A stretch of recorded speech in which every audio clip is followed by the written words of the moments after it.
오늘 예배를 드리면서 여러분에게 여러분 마음 안에 계신 예수 그리스도를 보는 눈이 분명하게 뜨여지게 되기를 축복합니다. 오늘 말씀에 주목할 부분은 사도 바울이 고난을 받는 것도 기쁘게 여긴다고 표현한 것입니다. 24절에 보면 이제 나는 여러분을 위하여 고난을 받는 것을 기쁘게 여기고 있으며 그리스도의 남은 고난을 그분의 몸 곧 교회를 위하여 내 육신으로 채워가고 있습니다. 여러분 중에는 어떻게 고난이 기쁠 수 있는가 라는 생각하시는 분들이 있으실 겁니다. 사람이면 당연히 그렇죠. 편안하게 사는 게 더 좋지요. 고난을 억지로 참을 수는 있지만 고난을 기쁘게 여긴다는 말은 아무래도 좀 이상한 말이죠. 근데 사도 바울은 그렇게 고백을 했습니다.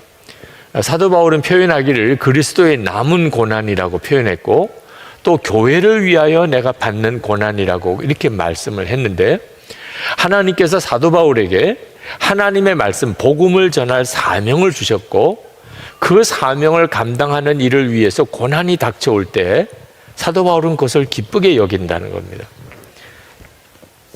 도대체 하나님께서 사도 바울에게 어떤 말씀을 전하라고 하셨기에 그 말씀을 전하는 동안에 고난당하는 것조차도 기뻐할 수 있었을까?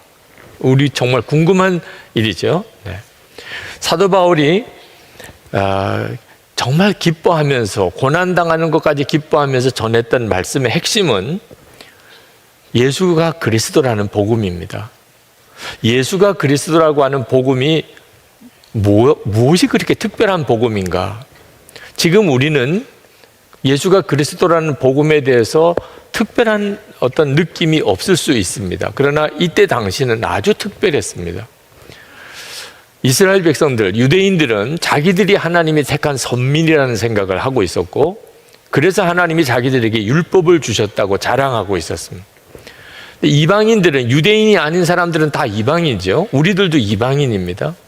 이방인들은 그런 의미에서 율법 없는 자들이라는 말을 들어야 했습니다. 뚜렷하게 이 세상의 모든 민족이 유대인과 그 아닌 사람으로 갈려져 있었던 거죠. 그런데 예수님이 오셔서 구원은 유대인만 받는 게 아니고 누구든지 예수님이 자기 죄를 위해서 십자가에 달려 죽으셨음을 믿기만 하면 다 구원을 받는 놀라운 복음이 전해진 겁니다.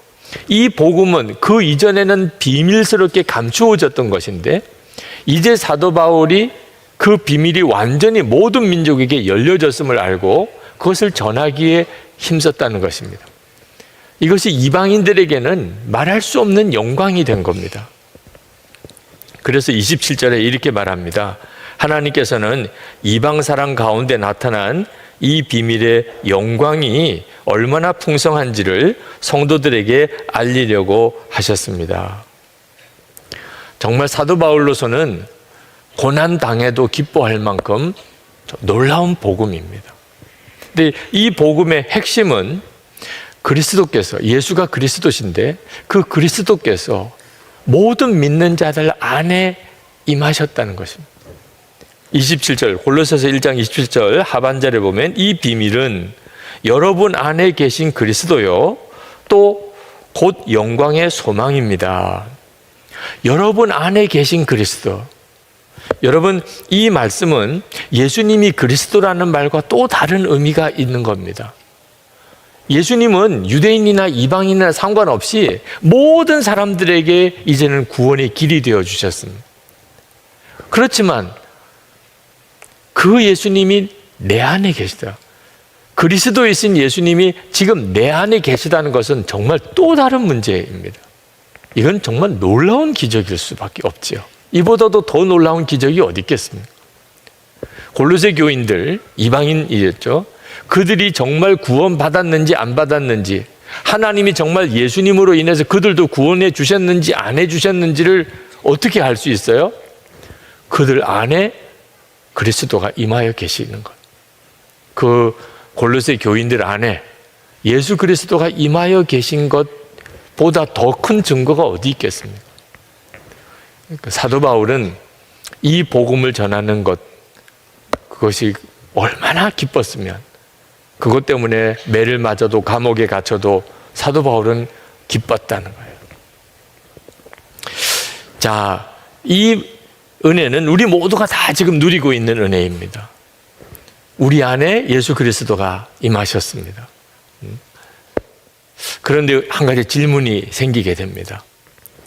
그게 정말 사실이라면, 온 세상의 구주이신 예수 그리스도께서 정말 우리 안에 임하신 게 사실이라면 우리가 이렇게 살 수 있을까요? 무기력하게 늘 염려가 많고, 그리고 죄에 자꾸 넘어지고, 그렇게 사는 것이 정말 어울리지 않잖아요. 온 세상에 그리스도가 내 안에 계시다면 삶이 완전히 달라져야 되잖아요. 제가 집회를 가서 묻습니다. 여러분, 예수 그리스도께서 지금 어디 계십니까? 그러면 많은 성도들이 내 안에 계십니다. 정말 믿으십니까? 그러면 큰 소리로 다 아멘입니다. 알기는 다 알아요. 예수 그리스도가 내 안에 계시다는 걸 우리 한국교회의 성도들이 다 알아요. 그래서 제가 또 묻습니다. 그래서 이제는 부부싸움 못하고 사시죠? 대답을 못해요. 아니, 예수님은 내 안에 계시다고 그렇게 큰 소리로 아멘 해놓고 부부싸움은 계속하고 사신다. 아니, 부부싸움 하나 못 말리시는 예수님 믿을만 한 분입니까? 아니, 예수님이 내 마음에 계신데 어떻게 부부싸움이 됩니까? 여러분, 이제 은밀한 죄는 다 그치셨지요? 대답을 못 하세요. 아니, 예수님이 내 안에 계신데 어떻게 은밀한 시간이 있을 수 있습니까? 어떻게 은밀히 죄 짓고 살 수 있습니까? 예수님을 모시고? 실제로는 머리로 들어서는 알지만 실제로는 믿지 못하는 것입니다. 이것이 참으로 안타까운 것입니다. 사형리 전도를 할 때 예수가 그리스도이신 것을 전하고, 그리고 영접 기도를 시킵니다. 그리고 영접 기도를 따라하면 확인을 반드시 해야 됩니다. 영접 기도까지 하신 분에게 이제 예수 그리스도께서 당신 어디에 계십니까? 그러면 가슴을 가리키면서 내 안에 계십니다. 할렐루야! 그러면 이제 그분이 진짜 예수님을 영접한 겁니다. 거기까지 가야, 예수 그리스도께서 지금 내 안에 계십니다, 여기까지 가야 그분이 예수님을 영접한 거예요. 그 고백이 나와야 영접한 겁니다. 그런데 참 안타까운 것은 그렇게 고백하고 내 안에 계시다고 말해놓고도 실제로 전혀 주님과 상관없이 사는단, 너무나 많은 그리스도인들이 예수님이 내 안에 계시다고 알기만 하지 실제로는 예수님과 전혀 상관없이 사는 것이 우리의 문제입니다. 이게 가능할까요? 아니, 알기는 아는데 실제로 그렇게 살지 못하는 이유가 뭐지요? 하나님의 말씀에 제대로 반응하지 않고 있기 때문입니다. 여러분, 충격적인 말씀을 들으면 좀 충격받아야 되잖아요. 놀랄만한 말씀 들으면 좀 놀래줘야 되잖아요. 예수님이 얼마나 속이 터지셨으면 이런 말씀을 하셨겠습니까? 마태복음 11장 17절에 우리가 너희를 향하여 피리를 불어도 너희가 춤추지 않고 우리가 슬피 울어도 너희가 가슴을 치지 아니하였다. 아니, 피리를 불면 좀 따라 춤을 추고 정말 슬피 울면 같이 가슴을 치며 울어줘야 되잖아요. 주님이 반응이 없는 말씀을 듣지만, 충격적인 말씀, 놀라운 말씀을 듣고도 말씀에 반응을 하지 않는 당시 사람들을 보고 그렇게 안타까워하셨던 그대로 지금 우리가 그렇단 말입니다. 아니, 세상에 기적도 이런 기적이 어디 있겠습니까? 온 세상의 그리스도, 그분이 지금 내 안에 계시다, 내 안에 임하셨다. 그랬다면 그 놀라우신 복음에 반응을 해야 되는 거잖아요. 주님 정말 제 안에 계셨습니까? 제 안에 계십니까? 그렇게 반응해야 되잖아요. 오늘 여러분이 교회에 오셔서 여러 가지 많은 것들을 보고 느끼실 겁니다.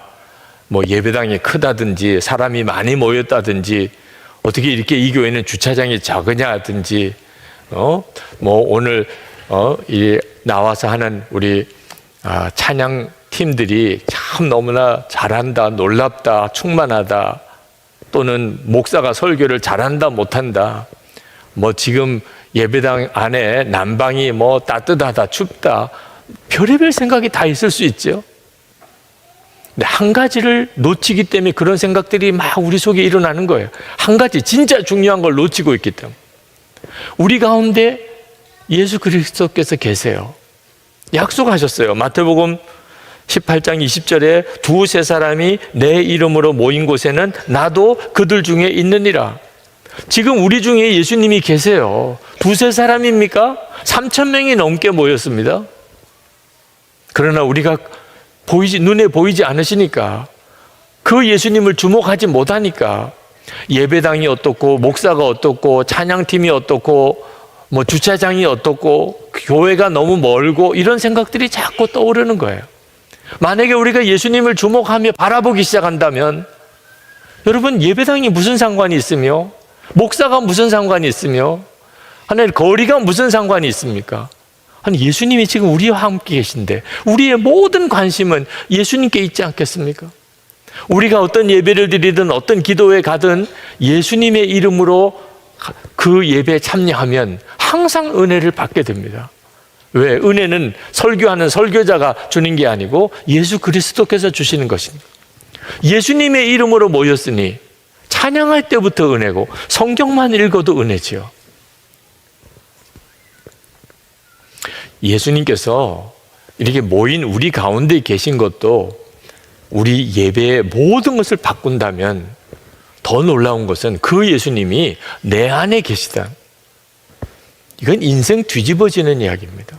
예수님이 정말 내 안에 계시다면, 예수님이 내 안에 계신 게 그게 진짜 사실이라면, 뭐 우리 집이 이렇쿵 저렇쿵 내 직장이 이렇쿵 저렇쿵 그렇게 말할 게 없죠. 주님과 함께 아침에 눈을 뜨면 주님과 함께 하루를 시작하고, 어디서 무엇을 하든지 어디로 가든지 항상 주님과 함께 내 안에 계시니까, 그렇게 주님과 함께 동행하며 산다면 내 지금 사는 형편이 어떠한지가 무슨 상관이 있겠어? 아니, 온 세상에 그리스도가 지금 나와 함께 살고 있는데 내 삶의 형편과 환경은 정말 아무것도 문제가 되지 않지요. 항상 기뻐하라, 쉬지 말고 기도하라, 범사에 감사하라. 그게 불가능합니까? 예수님이 내 안에 계신데, 믿음과 소망과 사랑 항상 있을 것인데 그 중에 제일은 사랑이라. 얼마든지 그렇게 되겠지요. 내 안에 계신 그 주님을 내가 알면 믿음과 소망, 사랑 외에는 우리 속에 뭐가 있겠어요? 그리고 사랑뿐이죠. 사랑이 제일이죠. 어떤 분이 저에게 메일을 보내셨어요. 목사님, 진짜 예수님 바라보면 죄를 이길 수 있겠습니까? 여러분이 대답하세요. 여러분이. 정말 우리가 예수님을 바라보면 죄를 이길 수 있겠습니까? 당연하죠. 예수님이 나와 함께 계신, 내 안에 계신 주님을 바라보면서 죄 지을 사람이 누가 있습니까? 주님이 바라보아지지 않고 내 안에 계신 게 믿어지지 않으니까 그 죄가 내가 도무지 이길 수 없는 유혹이 되는 거죠. 지금 우리에게 정말 중요한 게 뭘까요? 내 안에 계신 예수 그리스도, 정말 그게 사실인가? 정말 예수님이 내 안에 계시다는 말이 정말인가? 저는 예수님이 제 안에 계시다는 설교를 고등학교 2학년 때 처음 들었습니다. 그리고 얼마나 두려웠는지 모릅니다. 저에게는 은혜가 아니었어요. 두려움이었습니다. 고린도후서 13장 5절에 너희는 믿음 안에 있는가? 너희 자신을 시험하고 너희 자신을 확증하라. 예수 그리스도께서 너희 안에 계신 줄을 너희가 스스로 알지 못하느냐? 그렇지 않으면 너희는 버림받은 자니라. 예수 그리스도가 내 안에 계신 것을 스스로 알지 못하면 너는 버림받은 자니라. 예수님이 제 안에 계신 것을 저는 몰랐어요. 예수님이 내 안에 계신 걸 몰랐다는 말은 안 계시다는 말과도 같잖아요. 저는 교회 다니면 예수 믿는 줄 알았어요. 목사 아들이니까 당연히 예수 믿는 사람인 줄 알았어요. 그런데 성경을 보니까 예수 그리스도께서 너희 안에 계신 것을 알지 못하느냐. 예수님이 진짜 내 안에 계시다는 말이야? 아니, 그런데 왜 나는 모르겠지? 이건 저에게 있어서는요, 정말 두려운 일이었어요. 그러면 나는 예수 믿는 사람이 아니라는 말이잖아. 그 말을 상담을 못 하겠어요. 교인들이 알면 어떻게 해요, 교인들이. 아버지 쫓겨나는 거죠. 목사인 아버지가. 그 목사 아들이 예수 안 믿는 데더라. 쫓겨날 일이에요. 누가 알까봐 두려워요. 그래서 제가 선택할 수 있었던 것은 믿는 척 하는 것밖에 없었어요. 믿는 척 하는.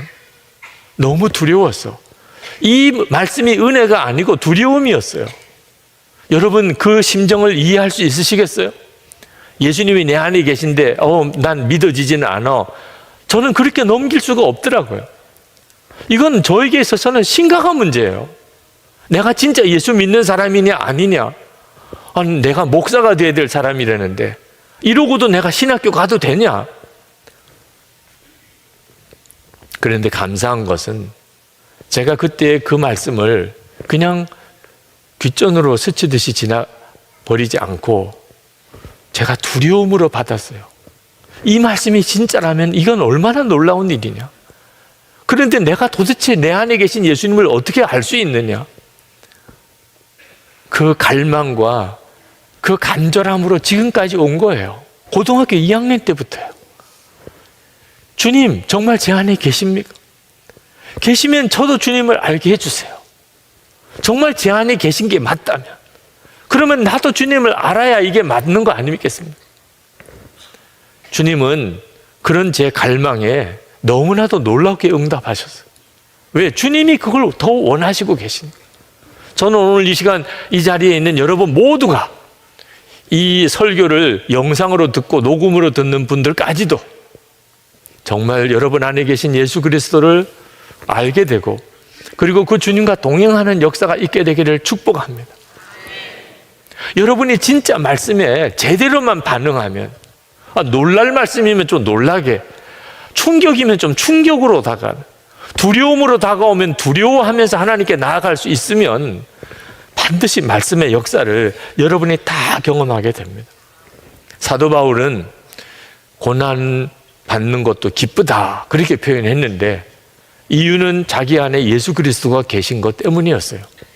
예수님이 내 안에 계시니 그 예수님 내 안에 계시는 이 복음을 전하는 일을 위하여 고난 당한다 할지라도 나는 기쁘다는 거.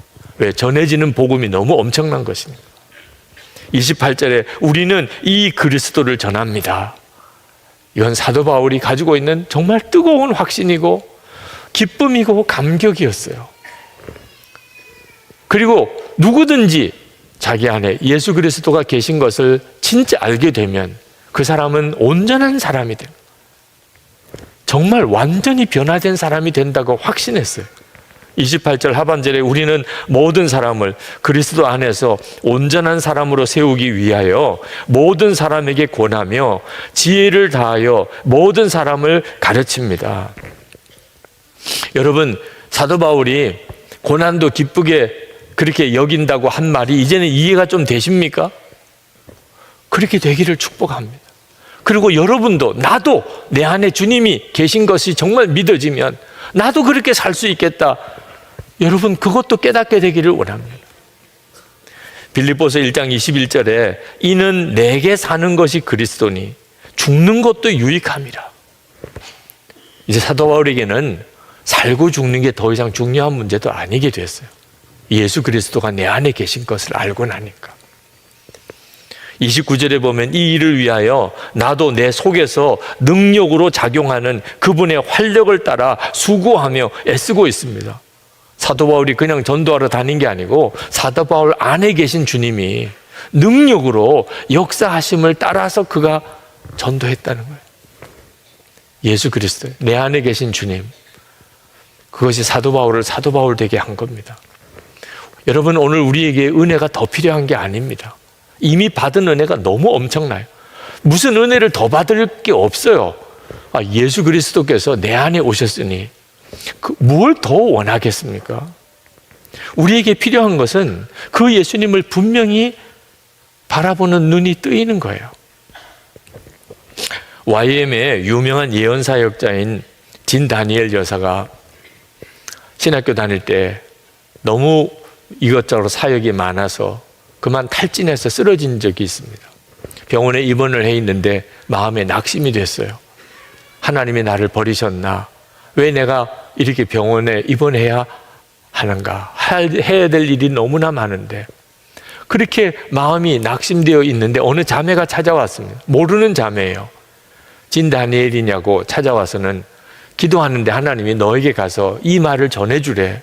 그러면서 골로새서 1장 27절 말씀을 읽어주었습니다. 이 비밀은 너희 안에 계신 그리스도시니 곧 영광의 소망이니라. 그러면서 진 다니엘의 손을 잡으면서 내 안에 계신 그리스도시래. 그 말을 전해주래. 그러고는 돌아갔어요. 진 다니엘로서는 정말 충격이에요. 조금 전까지 하나님 어디 계십니까? 왜 나를 버리셨습니까? 이러고 있었는데 내 안에 계신 그리스도시래. 그러고 갔으니 내 안에 계시단 말이에요. 그래서 그는 병상에서 조용히 주님을 부릅니다. 주님, 내 안에 계시다니까. 그때 주님이 진 다니엘에게 말씀하세요. 내가 너와 함께 있다.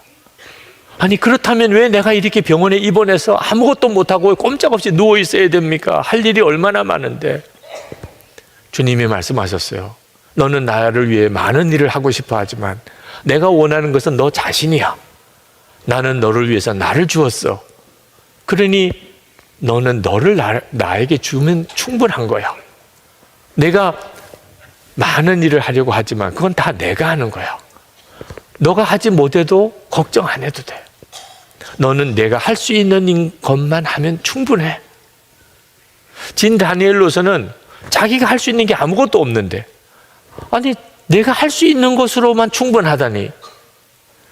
그때 생각이 났어요. 내가 할 수 있는 게 있구나. 병원에 입원해서 꼼짝없이 누워있지만 할 수 있는 게 있구나. 그게 하나님을 경배하는 것. 찬송하는 것은 얼마든지 할 수 있지. 그래서 그가 찬송을 부르기 시작합니다. 그때 그가 깨달은 것을 이렇게 썼습니다. 몸은 비록 쇠약해져 있었지만 나는 예수님을 경배하였다. 그렇게 했을 때 나는 더 이상 의롭지도 또한 공허하지도 않음을 깨달았다. 며칠 동안 나는 주님의 임재하심과 영광이 내 위로 흘러넘치는 것을 느꼈다. 마치 먼 곳에 떠났다가 다시 돌아온 좋은 느낌이었다. 나는 격려를 받고 용납받았으며 사랑받았다. 그분은 내 영을 소생시키시고 내 구원의 기쁨을 새롭게 하셨다. 진 다니엘이 내 안에 계신 주님을 깨닫고 난 다음에 완전히 그 사역의 차원이 달라져 버렸어요. 하나님이 그를 정말 놀랍게 쓰신 거죠. 여러분, 하나님께서 저와 여러분에게 선물을 주시고 싶을 때 최고의 선물을 뭘 주시고 싶으실까요? 돈일까요? 성공일까요? 건강일까요? 하나님이 도대체 무슨 선물을 주고 싶으실까? 최고의 선물은 하나님 자신을 주시는 겁니다. 그리고 그렇게 하셨어요. 우리 안에 오셨어요. 그 주님 안에 모든 것이 있잖아요. 모든 기적이 주님께 있잖아요. 그런 은혜를 받았습니다. 문제는 우리가 그것을 정말 믿을 거냐 안 믿을 거냐 하는 거예요. 여러분, 아직도 나는 죽고 예수로 사는 믿음이 힘들다고 느끼십니까? 예수 그리스도가 내 안에 오신 것을 알고 나면 나는 죽고 예수로 그냥 사라지는 거지 뭘 힘들 게 뭐가 있어요. 그게 가장 놀라운 복인데요. 여러분, 축구팀이 졌다고 낙심하시는 분들이 많더라고요. 한두 번 그랬습니까? 한두 번? 네. 아니, 우리가 살면서 그런 일 얼마나 많이 겪습니까? 축구팀 정도예요? 사업이 망해가지고 마음의 좌절 오는 경우도 얼마나 많습니까? 믿었던 사람한테 배신당하는 일이 한두 번입니까? 아니, 정말 나는 그럴 일이 없을 거야. 건강 자신했던 사람이 병으로 쓰러지는 일도 많잖아요. 그게 인생이잖아요.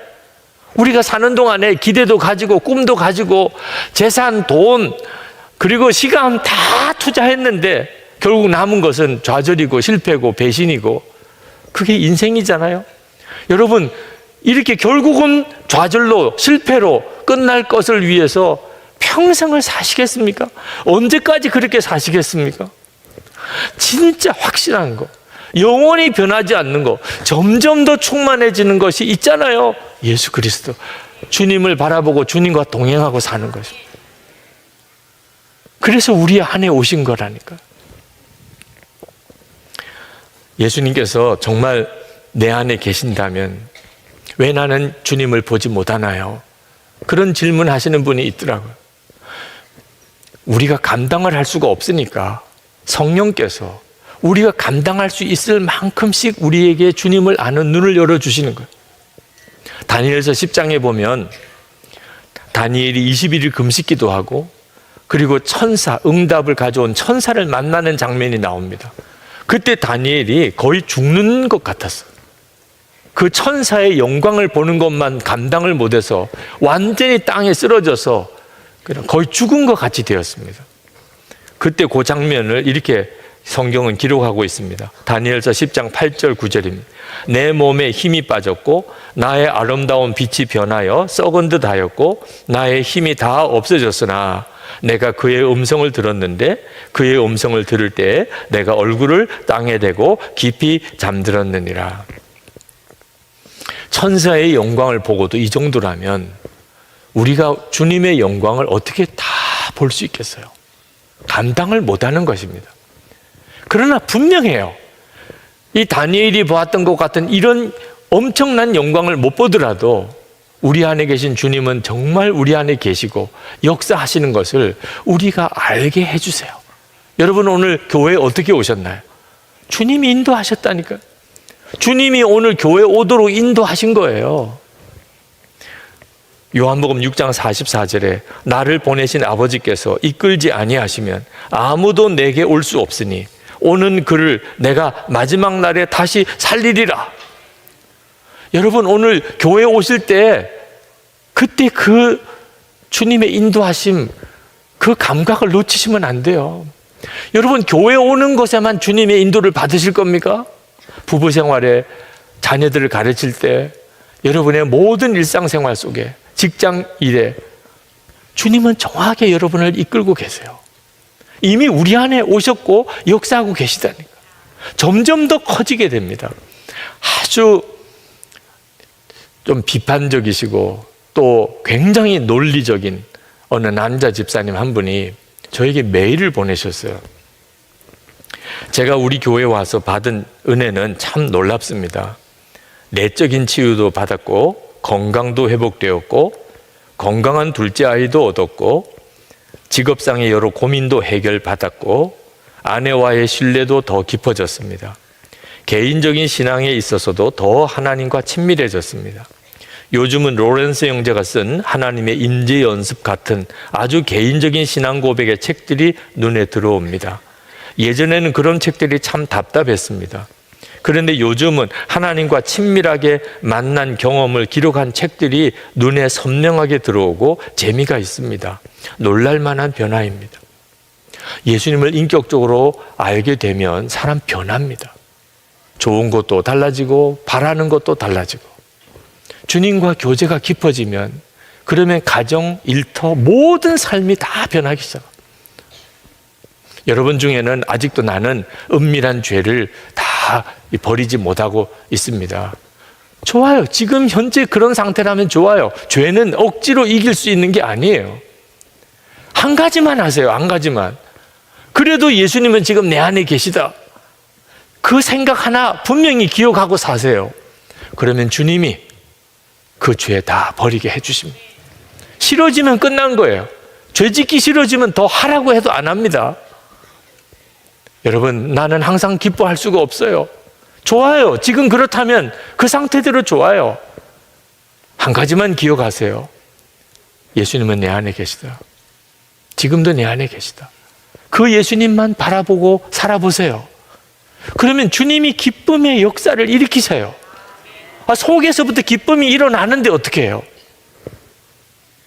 우리가 할 일은 하나예요. 주님을 바라보는 거예요. 주님, 정말 내 안에 계십니까? 나도 주님을 알고 싶습니다. 내가 주님과 온전히 동행하는 그런 삶을, 그 삶을 온전히 살고 싶습니다. 여러분들이 정말 그렇게 기도하고 나가보세요. 주님의 역사를 다 경험하시게 되실 겁니다. 오늘 이 시간 우리가 함께 기도했으면 좋겠는데, 여러분 중에 그렇습니다. 제 안에 예수님이 정말 계시다면 나도 주님을 정말 만나고 싶고 그렇게 주님과 함께 그렇게 살고 싶습니다. 그게 내게 있어서는 정말 간절한 소원이 되었습니다. 그러신 분이 있다면, 정말 간절한 소원이고 여러분의 갈망이시라면 여러분 일어나서 기도합시다. 그분들은 일어나서 기도하세요. 우리 주님, 정말 제 안에 계시다면 저를 만나 주십시오. 그리고 내 안에 계신 그리스도와 함께 동행하며 살게 해 주옵소서. 우리 다 같이 기도하겠습니다. 행복한 설 명절 보내시기를 바랍니다. 설 명절을 맞아서 좀 다짐할 게 있습니다. 설 명절에 예수를 잘 믿자, 꼭 다짐하셨으면 좋겠습니다. 왜냐하면 이런 명절이 예수 잘 믿기 어려운 때입니다. 여러 가지 모양으로. 그래서 항상 여러분의 마음에 명절 때 내가 예수님을 잘 믿자, 그런 다짐을 꼭 하시기 바랍니다. 저희 교회 부목사님이 서울에 어느 큰 교회 담임 목사님으로 청빙받아 가셔서 취임 예배 드릴 때 저에게 축사를 해달라고 부탁을 하셔서 기도하면서 하나님 주신 마음이 예수님을 잘 믿으시라는 것이었습니다. 서울의 큰 교회 담임 목사님에게 예수를 잘 믿으라고 말하는 게 좀 어폐가 있는 것 같지만, 큰 교회 담임 목사 자리가 예수 잘 믿기 어려운 자리라고 깨달아졌기 때문입니다. 여러분, 예수 믿는 것은 공격을 받습니다. 마귀가 아주 집요하게 우리가 예수를 잘 믿지 못하게 그렇게 우리를 공격합니다. 북한은 그 핍박이 세계에서 제일 박해지수가 높은 나라이죠. 요즘엔 이웃 중국도 예수 믿는 교회 성도들, 선교사님들을 굉장히 핍박하는 나라가 되었습니다. 일본은 노골적으로 핍박은 안 하지만 사회적으로, 영적으로 대단히 예수 믿기 어려운 나라입니다. 자, 그런 나라는 예수를 믿는 것 자체가 예수를 잘 믿는 겁니다. 예수를 잘 안 믿을 거면 아예 예수를 믿지도 못하는 거니까요. 우리나라는 상대적으로 예수 믿는 것이 자유롭습니다. 그런 점에 있어서는 감사한데, 한편으로는 예수를 믿는 것이 예수를 잘 믿는 것이 아닌 그런 어려움이 있습니다. 예수를 믿는다고는 하지만 예수를 잘 믿지 않아도 그냥 예수 믿는다고 할 수 있는 세상, 우리가 정말 정신 똑바로 차려야 합니다. 그냥 교회 다니는 것을 예수 믿는 것이라고 생각하면 안 됩니다. 예수를 정말 잘 믿어야 할 때입니다. 오늘 본문 골로새서는 사도 바울이 참 안타까운 마음으로 이 편지를 쓰고 있다고 그렇게 본인이 고백했습니다. 1절에 보면 사도 바울이 내가 얼마나 애쓰고 있는지 여러분이 알기를 바랍니다. 사도 바울이 이처럼 아주 간절한 마음으로 이 편지를 쓰는 이유는 골로새 교인들이 예수를 잘 믿게 되기를 바라기 때문입니다. 왜 그런가 하면 골로새 교회에 거짓 교훈을 가르치는 이단들이 교회 안에 들어오기 시작했기 때문입니다. 이단이 교회에 들어온다는 것은 교회 공동체를 완전히 파괴하는 것입니다. 그렇지 않겠습니까? 이단이 들어왔다면 교인들이 서로에 대해서 서로 의심하고 정죄하고 판단하지 않겠습니까? 사사건건이 교회 안에 다툼이 일어나지 않겠습니까? 결국은 그 공동체는 분열되고 소멸되는 거죠. 정말 무서운 일이죠. 그래서 사도 바울이 골로새 교인들에게 예수를 잘 믿으라. 그 예수를 잘 믿는다는 표현이 예수님을 온전히 알라고 표현했습니다. 2절 하반절에 보면 내가 이렇게 하는 것은 여러분 모두가 사랑으로 결속되어 마음의 격려를 받고 깨달음에서 생기는 충만한 확신의 모든 풍요에 이르고 하나님의 비밀인 그리스도를 온전히 알게 하려는 것입니다. 교회 안에 분열이 일어나고 이단이 교회 안에 들어오게 될 때 이걸 해결하는 방법은 하나밖에 없습니다. 서로 따지고 그렇게 회의하고 또 서로 싸우고 그래서 해결될 문제가 아닙니다. 예수님을 온전히 더 잘 아는 겁니다. 예수님 안에 모든 지혜와 지식이 있기 때문에 예수님을 온전히 알게 되면 그러면 싸울 문제가 없어지게 됩니다. 3절에 보면 그리스도 안에는 모든 지혜와 지식의 보화가 감추어져 있습니다. 여러분의 가정이나 또는 교회에 어떤 분열이 있고 다툼이 생기면 항상 정답을 어디서 찾아야 되는지를 정확히 알아야 합니다. 예수님을 온전히 알게 될 때 문제는 해결된다는 겁니다.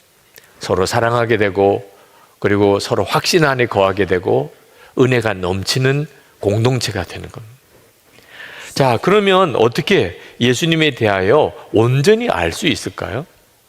그건 배워서 하는 지식을 말하는 게 아닙니다. 예수님 안에 거하라는 겁니다. 예수님 안에서 살아가라는 겁니다. 6절에 이렇게 말씀했습니다. 그러므로 여러분이 그리스도 예수를 주님으로 받아들였으니 그분 안에서 살아가십시오. 여러분이 다 예수님을 주님으로 받아들인 사람이잖아요. 그러니 주 안에서 살아가십시오. 여러분, 이 말씀을 오늘 정확히 붙잡아야 됩니다. 예수님을 믿는 것과 예수님 안에서 사는 것은 너무나 큰 차이가 있습니다. 사도 바울이 5절 말씀에 보면 골로새 교회에 와본 적도 없고 골로새 교인들을 만난 적도 없는데 골로새 교인들의 형편을 잘 안다고 말씀하고 있습니다. 어떻게 잘 알 수 있죠? 예수님께서 사도 바울 안에도 계시고 골로새 교회 교인들 안에도 계시기 때문에 그렇습니다. 그러므로 사도 바울이 예수님 안에 거하는 사람이었기에 예수님께서 골로새 교회의 모든 형편과 처지를 사도 바울에게 알게 해주신 겁니다. 영으로 알게 된 거죠. 야, 예수를 믿는다는 것은 진짜 교회만 다니는 게 아닙니다. 예수님께서 우리 안에 계시고 내 안에도 계시고 우리 교회 안에 계시고, 그래서 우리는 정말 놀라운 성령의 역사를 경험하며 살게 되는 겁니다. 그래서 예수를 잘 믿으면, 정말 온전히 주님을 알게 되면, 그러면 감격이 있고 감동이 있게 됩니다.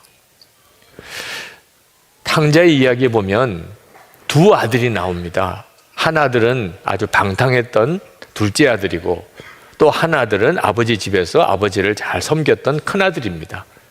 그런데 성경을 가만히 읽어보면 그 방탕했던 타락했던 둘째 아들은 아버지가 가슴 뜨겁게 안아주어서 회복시키십니다. 그런데 아버지 집에서 말 잘 듣는 것 같은 첫째 아들은 끝까지 아버지가 그 아들을 품어내지를 못합니다. 이유가 뭘까요? 아버지 집에는 있었지만 아버지 안에 거하지는 않았기 때문에, 아버지의 마음을 도무지 이 큰아들은 전혀 알지 못했던 겁니다. 저는 어려서부터 교회에서 자랐기에 주일 예배 빼먹은 적이 없습니다. 그래서 상도 많이 받았습니다. 근데 저는 어릴 때부터 예배 드릴 때 찬송이 너무 기쁘고 춤을 출 만큼 감격스럽고 이런 경험을 예배 때 전혀 경험을 못했습니다. 제 어린 시절에 예배 잘 드리는 기준은 떠들지 마였습니다. 저는 안 떠드는 데 있어서는 얼마든지 잘할 자신이 있었습니다. 예배 시간에 옆 사람하고 이야기 안 하고 떠들지 않고 예배 시간 늦지 않고, 그리고 꼿꼿하게 자세를 바로 하고 예배 드림으로 인하여 상 많이 받았습니다. 예배 잘 드린다고. 그런데 나중에 깨닫게 된 것은 하나님이 정말 기뻐하시는 예배는 그렇게 떠들지 않고 가만히 앉아 있는 게 아니었습니다. 지금 아마 깨달아지는 것이, 하나님께서 그때 저에게 무슨 말씀을 하셨을 때 내가 알아들었다면 이랬을 것 같습니다. 너는 왜 내 앞에만 오면 그렇게 환한 얼굴이냐? 정말 아무 표정도 없고 아무 감동도 없이 예배 시간에 그냥 꼿꼿하게 앉아서 끝날 때까지 예배 잘 드렸으니까. 저는 제일 은혜 받은 시간이 끝나는 시간, 예배 끝나는 시간이 제일 은혜가 되더라고요. 여러분, 사춘기 때 아이들 표정 대략 짐작이 가시죠? 네. 아무 낙도 없고 아무 관심도 없고, 그죠? 그냥 정말 짜증 충만하고 그런 표정으로 예배 시간에는 앉아 있으면 그냥 예배 잘 드렸다고 하던 그 시절을, 뭐가 문제였을까? 예수님을 인격적으로 몰랐던 거예요. 예수님을 인격적으로 만나지 못했으니까 예배는 의무였습니다. 근데 예수님을 인격적으로 알게 되고 제가 예수님 안에 거하는 눈이 열리게 되면서부터 찬송이 달라지고 예배가 달라졌어요. 그냥 예수 믿는 거하고 예수님 안에 거하는 것, 예수님 안에서 사는 것은 정말 놀라운 차이가 있습니다. 여러분, 예수님 안에 사는 것은, 그럼 어떻게 하면 예수님 안에 살 수 있을까? 예수님이 내 안에 계신 것을 믿는 거예요. 에베소서 3장 17절에 보면 믿음으로 말미암아 그리스도께서 너희 마음에 계시게 하시옵고 너희가 사랑 가운데서 뿌리가 박히고 터가 굳어져서 이렇게 표현했습니다. 예수님이 하신 말씀이 요한복음 15장 4절에 너희가 내 안에 거하라. 그러면 나도 너희 안에 거하리라. 이 두 말씀을 가만히 비교해 보면 어떻게 하면은 예수님이 우리 안에 거하시게 되는지를 아주 참 놀라웠게 대조적으로 말씀하고 있습니다. 예수님은 내 안에 거하라. 에베소서 3장 17절에는 믿음으로 말미암아. 이 말이 같은 말이라는 걸 알 수 있습니다. 그러니 우리가 예수님 안에 거하는 것은 예수님이 내 안에 계신 것을 정말 믿는 것입니다. 우리가 예수를 잘 믿는다는 말은, 그리고 예수님을 온전히 안다는 것은 예수님이 지금 내 안에 계시다는 것을 분명하게 믿게 될 때, 그때 문제가 완전히 달라져 버립니다. 지난 주일 뇌종양 수술을 받으시는 여자 집사님 한 분이 기도 받으러 오셨습니다. 그런데 기도해 드리기 전에 이런저런 이야기를 나누다가 그분이 질문이 있다고 그러시더라고요. 어느 날 하나님의 음성을 들었는데 내가 너를 떠난다. 그런 아주 정말 청정병력 같은 음성을 들었다는 거예요. 하나님이 자기를 떠나신다는 거예요. 왜 그런 생각을 하셨냐 그랬더니 자기가 하나님을 대적하고 하나님을 막 욕을 했던 적이 있었다는 거예요. 성령을 회방한 전에 용서받지 못한다고 그런 말씀을 자기가 알고 있는데 하나님이 자기를 그래서 떠나신다는 거예요. 자, 이제 뇌종양 수술, 어려운 수술을 앞두고 있는데 기도도 안 되는 거예요. 하나님이 나를 떠나셨으니까. 자, 뇌종양 수술보다도 더 심각한 문제가 있으시더라. 그래서 제가 그 집사님에게 질문을 했습니다. 집사님, 예수님을 집사님의 구주라고 그렇게 믿으십니까? 예, 그러시더라고요. 하나님을 아버지라고 부르시면서 기도하십니까? 예, 그러시더라고요. 성령의 근심이 느껴지십니까? 하나님을 향한 소원이 마음에 있습니까? 다 예, 그러시더라고요. 그러면 성령님께서 집사님을 떠난 거 아닙니다. 지금 집사님 안에 있는 그 예라는 대답은 성령님이 아니면 도무지 할 수가 없는 대답입니다. 성령을 회방하는 죄라는 것은 예수님의 십자가의 속죄의 은혜를 거부한다는 뜻입니다. 그러니까 용서받을 길이 없는 겁니다. 용서의 십자가의 은혜를 거부하니 어떻게 용서를 받습니까? 그런 뜻입니다. 하나님을 대적하고 하나님을 욕하고 그랬던 사람들 중에 하나님이 참 놀라운 주의 종으로 쓰신 경우가 수도 없이 많습니다. 속으시면 안 됩니다. 마귀가 장난하는 일의 선수입니다. 무슨 소리 들려주는 말씀을 붙잡고 믿으셔야 됩니다. 그 집사님의 얼굴이 확 펴지셨어요. 믿어지니까. 예수님이 내 안에 계시다는 게 믿어지니까. 그러니까 이 어려운 수술을 앞두고 있는 두려운 마음이 사라진 거죠. 여러분, 예수님께서 여러분 안에 계시다고 하는 사실이 그리스도의 비밀입니다. 이것이 복음의 비밀. 너희 안에 계신 그리스도. 사도 바울은 골로새 교인들에게 정말 알게 하고 싶은 것이었어요. 지금 이단들이 온갖 미혹을 가지고 그들의 영혼을 빼앗으려고 들어옵니다. 어떻게 그들을 이길 수 있습니까?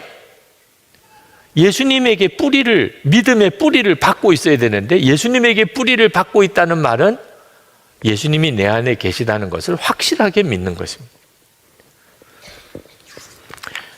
7절 말씀에 보면 여러분은 그분 안에 뿌리를 받고 세우심을 입어서 가르침을 받은 대로 믿음을 굳게 하여 감사의 마음이 넘치게 하십시오. 자, 예수님을 믿어도 예수님에게 뿌리를 받고 세움을 입는 사람, 그 사람이 누구죠? 예수님 안에서 사는 사람입니다. 내 안에 예수님이 계신 것을 분명히 아는 사람이죠. 골로새 교회 당시에 초대교회에 무서운 이단들, 그것은 그리스 철학과 영지주의 사상의 영향을 받은 이단들입니다. 이 그리스 철학에 의하면 그때 당시에 세계는 그리스 철학에 의해서 지배당하던 때입니다. 하나님, 참 하나님이시며 참 사람인 그리스도는 그리스 철학에서는 이건 말도 안 되는 이야기. 모든 인류의 죄를 다 짊어지시고 십자가에 죽은 그리스도 예수, 이건 그리스 철학에서는 말도 안 되는, 있을 수도 없는 이야기. 영지주의자들은 예수님만 믿기만 하면 모든 죄가 사함받고 영생을 얻는다. 이건 너무너무 유치한 이야기예요. 영생을 얻을 정도가 되려면 다른 사람이 알지 못하는 아주 신비한 영적인 지식을 가지고 있어야 그런 사람이 영생을 얻는 거지. 누구나 다 예수 믿기만 하면 다 영생을 얻는다고? 영지주의자들은 이 십자가의 복음을 아주 폄하했습니다. 자, 여러분, 그런 세상에서 듣고 보면 그 사람들이 훨씬 더 많이 아는 것 같고 그 사람들의 말이 더 옳은 것 같은 이런 세상에서 어떻게 예수님이 그리스도시고 나는 예수 믿었으니 구원을 받는다는 확신을 가질 수 있습니까? 오직 한 경우만 가능합니다. 예수 그리스도 그분이 내 안에 계신 것을 알 때, 내가 그것을 확실하게 믿게 될 때, 세상 사람들이 뭐라 그러든 누가 뭐라 그러든 나를 구원하신 그리스도께서 지금 내 안에 계신데 흔들릴 이유가 없는 거죠. 8절 말씀에 보면 누가 철학이나 헛된 속임수로 여러분을 노획물로 삼을까 조심하십시오. 그런 것은 사람들의 전통과 세상의 유치한 원리를 따라하는 것이요, 그리스도를 따라하는 것이 아닙니다. 예수 그리스도를 정말 분명히 알 때, 내 안에 계시다는 것도 알 때, 그때는 이제 분별이 됩니다. 이것이 유치한 이론이구나, 이게 이단이구나, 이게 진짜 복음이구나 하는 게 구분이 된다는 겁니다. 여러분, 지금 우리가 살고 있는 지금 세상도 똑같습니다. 그때 당시에 헬라 철학이나 영지주의자도 똑같이 지금도 온 세상에 무서운 거짓 이론들이 사람들의 마음을 사로잡고 있습니다. 그 중에 가장 대표적인 것이 무신론입니다. 하나님 안 계시다는 거예요. 하나님 안 계시다는 게 거의 상식처럼 되어져 있습니다. 왜? 학교에서 그렇게 가르치니까. 학교에서 진화론을 가르칩니다. 진화론이 진리인 것처럼 가르칩니다. 그 말은 하나님이 안 계시다고 노골적으로 부인하는 것입니다. 그러니 학교에서 그렇게 배웠으니 하나님이 안 계시다고 하는 생각이 우리 의식이나 생활 속에 그대로 젖어 있는 거죠. 무신론의 가장 조직적인 그런 체제가 공산주의입니다. 우리는 공산주의를 이미 다 겪어서 압니다. 그 공산주의가 얼마나 거짓된 사상인지. 그런데 참 기가 막힌 것은 공산주의의 핵심인 무신론과 유물론은 지금 한국의 주류 사상이 되어 있습니다. 하나님의 존재, 인간 영혼의 존재 믿지 않습니다. 오직 믿는 것은 돈이면 제일이다. 여러분, 이것이 얼마나 무서운 세계관인 줄 알아야 합니다. 예수를 믿는 사람들조차도 돈이면 제일이라고 생각하는 사람 많습니다. 성공 왜 하려고 그래서요? 돈 버니까. 성공하면 돈을 많이 벌겠으니까.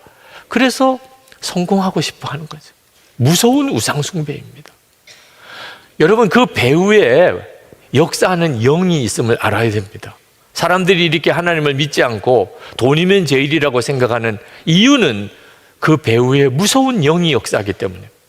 거짓의 영, 탐심의 영, 음란의 영, 폭력의 영, 죽음의 영, 미혹의 영, 아주 정말 끔찍하고 더러운 무서운 영들이 사람들의 마음을 사로잡고 그리고 그들을 파멸의 길로 이끌어가고 있습니다. 이것이 지금 현재 우리가 살고 있는 세상입니다. 그런데 어떻게 예수님을 믿을 수 있어요? 그런 세상에서 어떻게 우리가 예수님이 그리스도시고 그리고 예수 믿으면 구원받는다는 확신을 가질 수 있나요? 오직 하나죠. 그 예수 그리스도가 내 안에 계신 것을 아는 거죠. 그 주님을 내가 인격적으로 만나고 주님과 동행하는 사람인 경우에는 세상이 어떻게 가든지 미혹받지 않습니다. 13세기에 위대한 신학자인 토마스 아퀴나스라는 신학자가 있는데 그분이 신학대전이라고 하는 정말 대단한 그런 책을 썼습니다. 하나님의 어떤 영적인 원리에 대해서 성경을 근거해서 참 대단한 책을 썼습니다. 그런데 그분이 말년에 아주 참 놀라운 하나님의 임재 체험을 하게 됩니다. 그 하나님의 임재 체험을 하고 난 다음에 이 토마스 아퀴나스가 책 쓰는 것을 중단했습니다. 내가 본 것에 비하면 내가 쓴 것은 지푸라기에 불과하다. 그런 고백을 했습니다. 하나님을 만난 것이 얼마나 놀라운 체험이었으면 그 대단한 작업 자체가 지푸라기라고 느껴진 거예요. 여러분, 이건 우리 모두가 다 똑같습니다. 하나님을 만나고 나면, 정말 살아계신 하나님을 만나고 나면 우리는 옛날처럼 못 삽니다. 진짜 눈이 뜨이고 나면. 그런데 하나님의 이 놀라운 임재에 대한 체험은 모든 그리스도인에게 다 허락된 일입니다. 지금 여러분에게 다 허락되어져 있습니다. 예수 그리스도는 여러분 안에 계시니까. 9절 10절 말씀에 보면 그리스도 안에 온갖 충만한 신성이 몸이 되어 머물고 계십니다. 예수님 안에 하나님의 모든 신성이 다 들어있다는 거예요. 그런데 10절에 여러분도 그분 안에서 충만함을 받았습니다. 그리스도는 모든 통치와 권세의 머리이십니다. 모든 통치와 권세의 머리이신 예수 그리스도, 그분이 여러분 안에 계시다. 이게 모든 성도들이 다 받은 은혜입니다. 여러분 아셔야 됩니다. 지금 여러분 안에 하나님이 역사하고 계시다는 것. 그 눈이 뜨여야 돼요. 이건 정말 너무 놀라운 일입니다. 빌립보서 2장 13절에 너희 안에서 행하시는 이는 하나님이시니 자기의 기쁘신 뜻을 위하여 너희에게 소원을 두고 행하게 하시나니. 여러분, 여러분의 가정에서나 일터에서나 학교에서나 하나님이 기뻐하시는 일을 해야 되겠다는 마음의 소원 없으세요?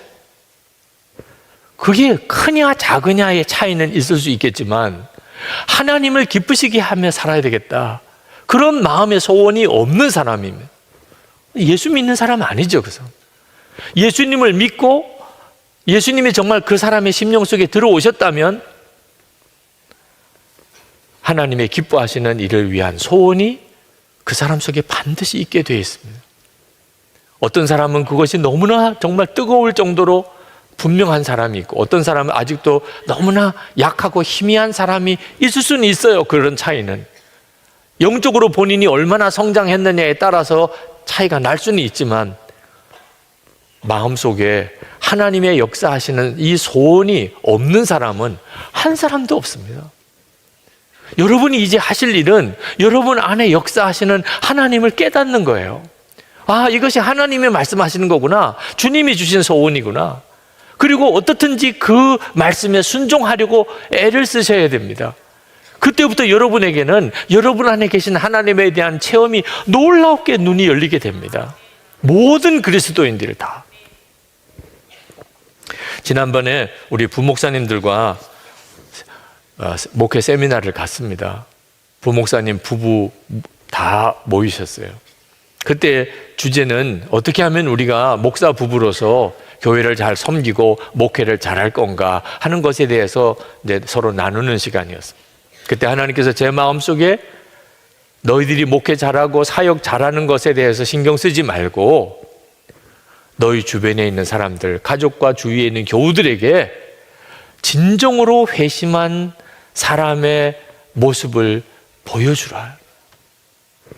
진정 회심한 사람과 함께 사는 기쁨을 너희 가족들과 너희 교우들이 누리게 해주라.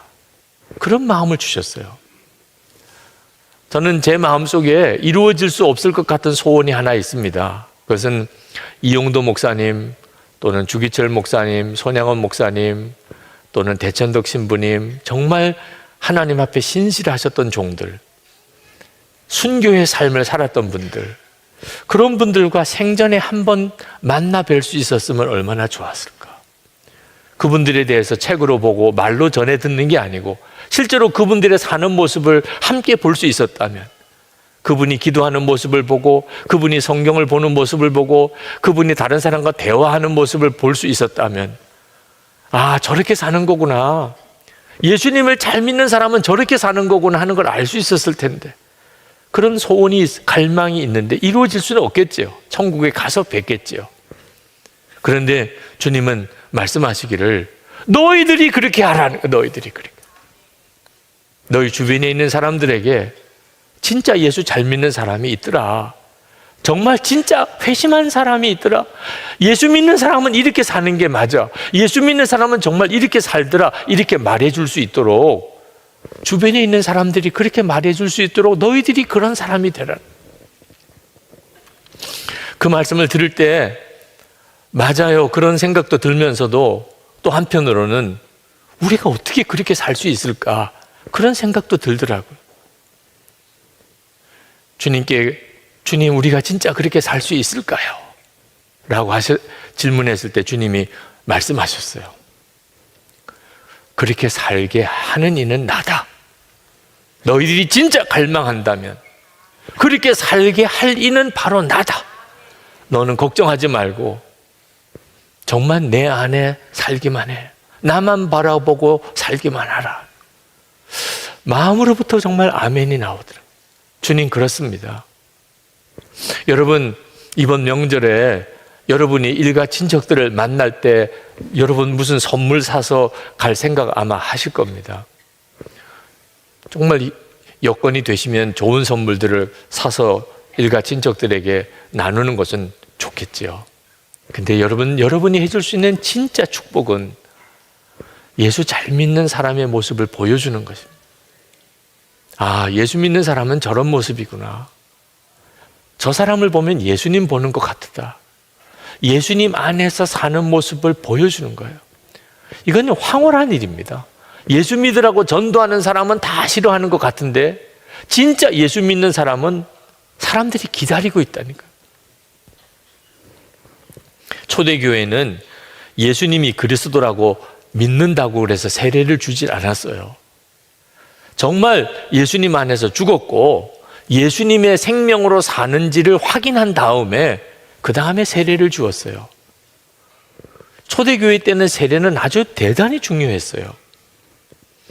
12절 말씀에 여러분은 세례로 그리스도와 함께 묻혔고 또한 그분을 죽은 사람들 가운데서 살리신 하나님의 능력을 믿는 믿음으로 그리스도 안에서 그리스도와 함께 살아났습니다. 세례를 받았다는 말은 이제는 예수님과 함께 죽고 부활의 능력으로 다시 살아서 예수님 안에서 예수님과 함께 사는 사람이라는 거예요. 그런데 세월이 지나면서 세례 기준이 많이 약화됐습니다. 이제는 예수님을 그리스도라고 믿고 고백만 하면 세례를 주는 시절이 됐어요. 이제는 나는 죽고 예수로 사는지 확인하는 과정이 없어졌어요. 세례 받기는 쉬워졌는데 교회는 문제가 생겼습니다. 예수님의 몸이라고 하는 교회가 타락하는 일이 생기고 하나님의 거룩한 자녀라고 하는 성도가 삶이 무너지는 일들이 막 벌어지기 시작한 겁니다. 예수 믿는 것에 대한 기준을 약화시켜버려요. 그러니 여러분, 그냥 예수 믿는 게 아니고 예수를 잘 믿어야 한다는 겁니다. 중국 교회가 지금 많이 어려운데 중국 교회 지도자들을 만나보면 한결같이 그런 이야기를 하세요. 지금 우리 중국 교회는 아주 축복받는 기간입니다. 어떻게 그렇게 생각하십니까? 하나님께서 허락하셨으니까 고난도 주어지는 것입니다. 하나님은 이 고난을 통해서 중국 교회를 정결하게 하시고 더 주님 안에 있게 만드시려고 하시는 것 같습니다. 그 말씀을 들으면서 참 이분들이 대단한 분들이라고 생각이 들었어요. 여러분, 우리는 그런 고난은 없습니다. 여러분, 그렇기 때문에 지금 우리가 정신 차려야 합니다. 고난을 당하고서야 정결해지고 주님과 온전히 연합하는 일, 꼭 그래야만 될 이유가 없잖아요. 지금 그렇게 해야 합니다. 저는 처음에 24시간 예수님 바라보고 사는 것은 수도원에나 들어가야 되는 일인 줄 알았습니다. 그런데 매일 주님을 바라보는 일기를 쓰면서 학교 다니고 직장 다니고 가정생활 꾸려가면서 얼마든지 할 수 있다는 걸 알게 됐습니다. 여러분, 그 점에 대해서 궁금하시면 이번에 오늘까지 등록 마감인데 예수 동행일기 훈련 들어와 보세요. 한번 훈련 받아보시라고. 저는요, 예수님과 친밀히 동행하는 것은 개인적인 영성인 줄 알았습니다. 그런데 일기를 같이 나누어 쓰다 보니까 함께 하는 것이 훨씬 더 유익하고 더 풍성하다는 걸 알았어요. 그래서 일기를 통해서 나눈 방에서 서로 일기를 서로 나누고 주님과 동행하려고 서로 격려하게 된 겁니다. 하나님이 허락하셔서 우리 교회 안에 예수님과 친밀히 동행하는 운동이 시작이 됐는데 이건 정말 너무나 소중한 것입니다. 여러분들이 이 기회를 놓치지 않게 되기를 바랍니다. 오늘 우리가 성찬을 받는데 이 성찬은 세례 받을 때 믿음을 다시 회복시키는 겁니다. 그냥 예수 그리스도라고 아는 것으로 세례 받은 그 수준 말고 오늘 성경이 말하는 대로 예수님과 함께 죽고 부활의 능력으로 사는, 그렇게 되었을 때 받았던 그 세례, 오늘 성찬을 통하여 하나님께서 우리에게 다시 회복시켜 주신, 예수님의 살과 피를 먹고 마시면서 나는 예수님과 함께 이미 죽었고 예수님으로 사는 자가 되었다는 것을 오늘 하나님이 여러분에게 다시 회복하시는 시간이 되기를 축복합니다. 여러분이 정말 그렇게 기도하시고 성찬을 받으시기 바랍니다. 오늘 저는 여러분들이 오직 주님만 의지하는 그런 믿음을 갖게 되기를 진심으로 축복합니다. 오직 주님만 의지하는 믿음이 정상적으로 예수님을 믿는 믿음이고, 그게 가장 잘 사는 길이고, 그리고 가장 능력 있는 삶, 세상을 이기는 능력입니다. 여러분 중에는 여전히 예수님만 의지하라고 하는 말에 대한 거부감이 있거나 또는 두려움이 있는 분이 있으실 겁니다. 이유는 하나입니다. 아직도 예수님이 누구신지를 정확히 몰라서 그런 겁니다. 예수님께서 우리를 위해서 십자가에 죽으시고 다시 사신 그 주님을 만난 사람은 오직 예수님만 의지하며 살게 마련입니다. 그래서 여러분들이 정말 주님을 더 깊이 알고 더 분명하게 바라볼 수 있게 되기를 축복합니다. 예수님은 우리를 살리시려고 십자가에서 죽으신 분입니다. 13절 말씀에 여러분은 죄를 지은 것과 육신이 할례를 받지 않은 것 때문에 죽었으나 하나님께서는 여러분을 그리스도와 함께 살리시고, 우리가 죽었던 자라는 겁니다. 그리고 예수 그리스도로 살리셨다는 겁니다.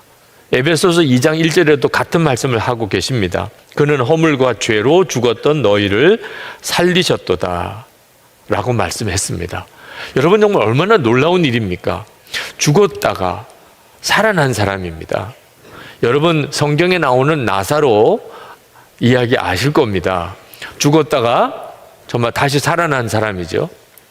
여러분, 그런 심정이십니까? 지금 죽었는데 예수님 때문에 살아난 사람의 심정입니까? 여러분은 이 말씀을 진짜 믿으십니까? 정말 그 말씀이 여러분의 삶입니까? 만약에 그렇다면 내가 죽었다가 예수님 때문에 살아난 사람이라고 정말 여러분이 믿으신다면 이보다 더 놀라운 간증이 어디 있겠습니까? 무슨 다른 소원이 필요하겠습니까? 죽었던 내가 살았는데 하나님 앞에 뭘 더 구할 게 있겠습니까? 어떤 분은 목사님, 저 죽은 거 아닌데요? 저 죽은 적 없는데요? 이렇게 말씀하시는 분도 있으실 겁니다. 아직까지 그 정도밖에는 복음이 이해가 안 되는 분도 있을 겁니다.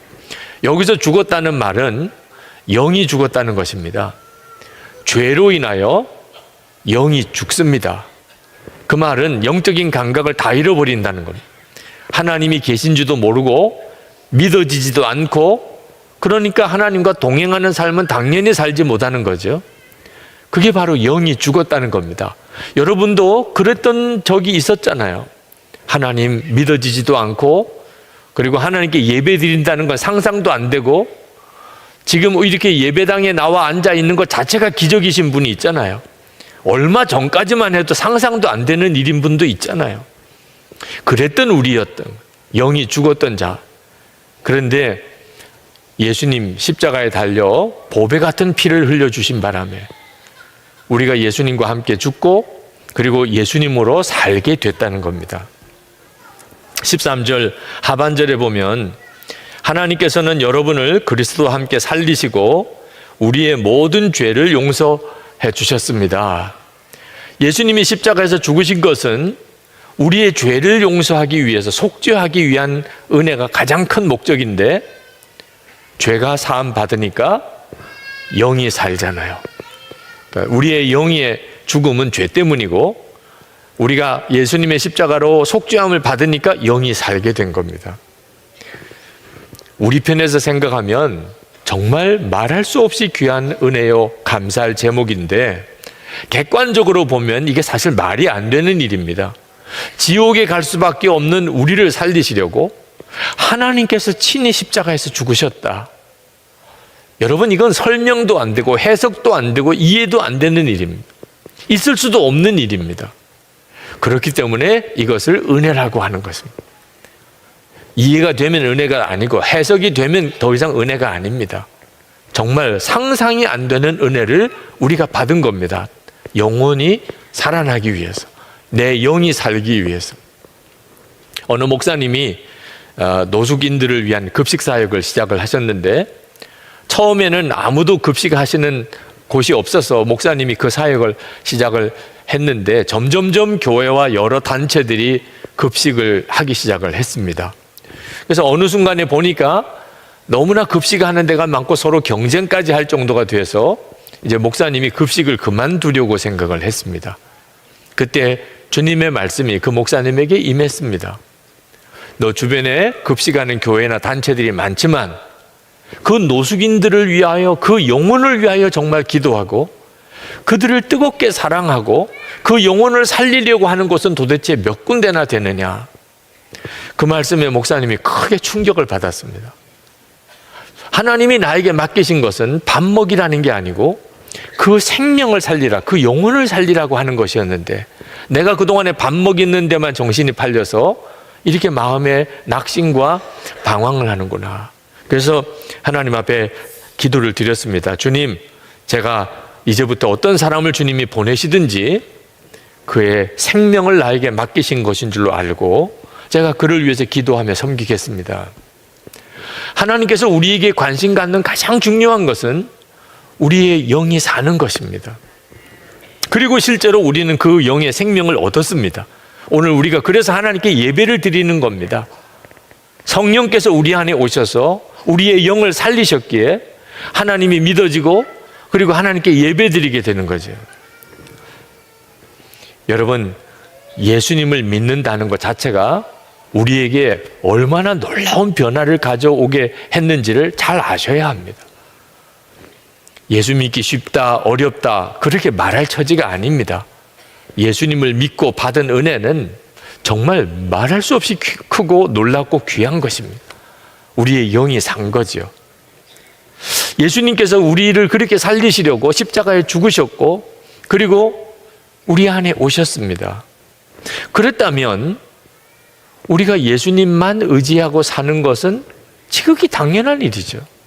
만왕의 왕이시고 역사를 주장하시는 그 주님이 지금 내 안에 오셨다면 어떻게 사는 것이 잘 사는 거겠습니까? 어떻게 사는 게 지혜입니까? 내 안에 오신 그 주님만 전적으로 의지하고 사는 것이 가장 잘 사는 거죠. 그걸 어떻게 표현하냐면 나는 죽고 예수로 산다, 그렇게 표현하는 겁니다. 그러니 나는 죽고 예수로 사는 것은 정말 기뻐하고 기뻐할 외침이고 춤을 추고 좋아할 일입니다. 왜 꼭 죽어야 되나요? 몰라서 하는 이야기인 거예요. 정말 몰라서, 그게 얼마나 놀라운 은혜인지를 모르니까 꼭 죽어야 되나요? 예수도 그렇게 믿어야 되나요? 그렇게 말을 하는 것입니다. 여러분, 우리가 죽은 것이 복입니다. 왜냐하면 율법에서부터 해방받게 되기 때문에 그렇습니다. 어떤 사람이 평생 종노릇만 하고 살아야 된다고 한다면 그 사람에게 희망이 뭐가 있겠습니까? 죽는 게 희망이죠. 죽으면 더 이상 종노릇 안 하게 되잖아요. 어떤 사람이 평생 갚아도 갚을 길이 없는 빚더미에 산다면 그 사람에게 있어서 희망이 뭐겠습니까? 죽는 거죠. 죽은 사람한테 빚 갚으라고 할 사람이 있겠습니까? 그런데 우리가 다 그런 갚을 수 없는 빚더미에 눌려 살았습니다. 그게 죄였습니다. 그게 율법이 가지고 있는 권세입니다. 율법이 없었다면 죄도 없는 거죠. 그런데 율법이 있으니 우리가 죄가 죄인 것을 알게 됩니다. 그리고 율법은 무섭게 우리에게 우리가 지은 죄값을 치르기를 요구합니다. 사람들이 다 죽는 걸 두려워합니다. 사람들이 왜 살아가는 삶이 이렇게 고달프지요? 우리가 심은 것을 거두는 겁니다. 죄를 심었고 그 쓴 열매를 평생 맛보고 사는 겁니다.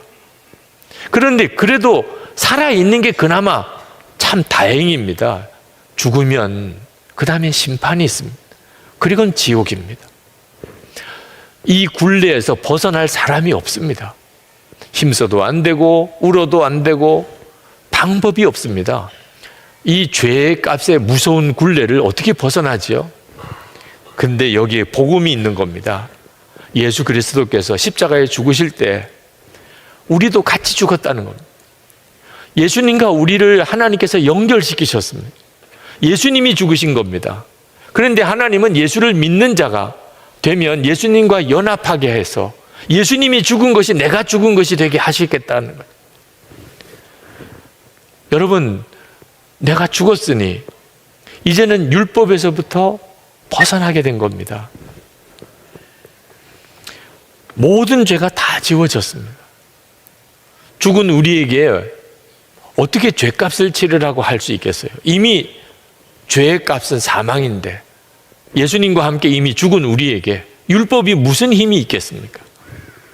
14절에 하나님께서는 우리에게 불리한 조문들이 들어있는 빈 문서를 지워버리시고 그것을 십자가에 못 박으셔서 우리 가운데서 제거해 버리셨습니다. 여러분, 이 구절을 정확하게 기억하셔야 됩니다. 하나님께서 우리가 그토록 굴레에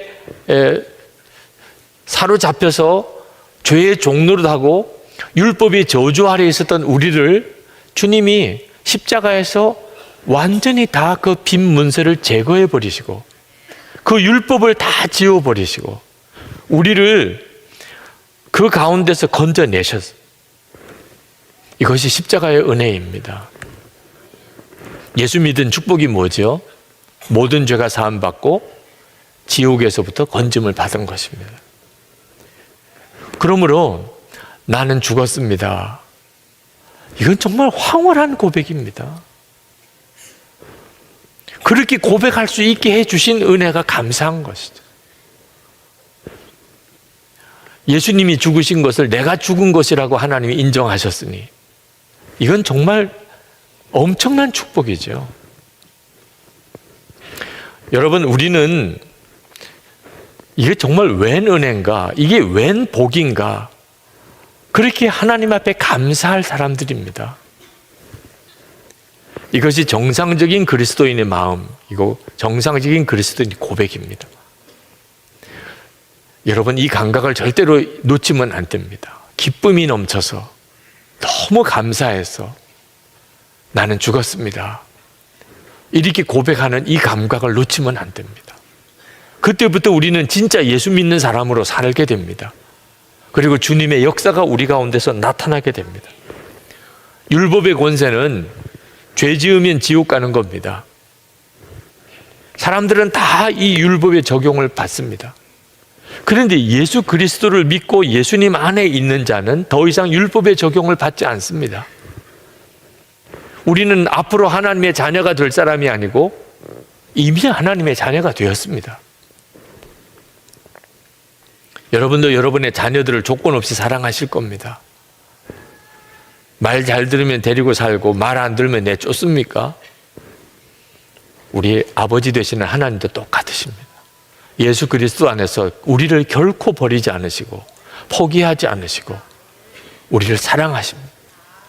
이것이 예수님의 십자가의 복음이요 은혜입니다.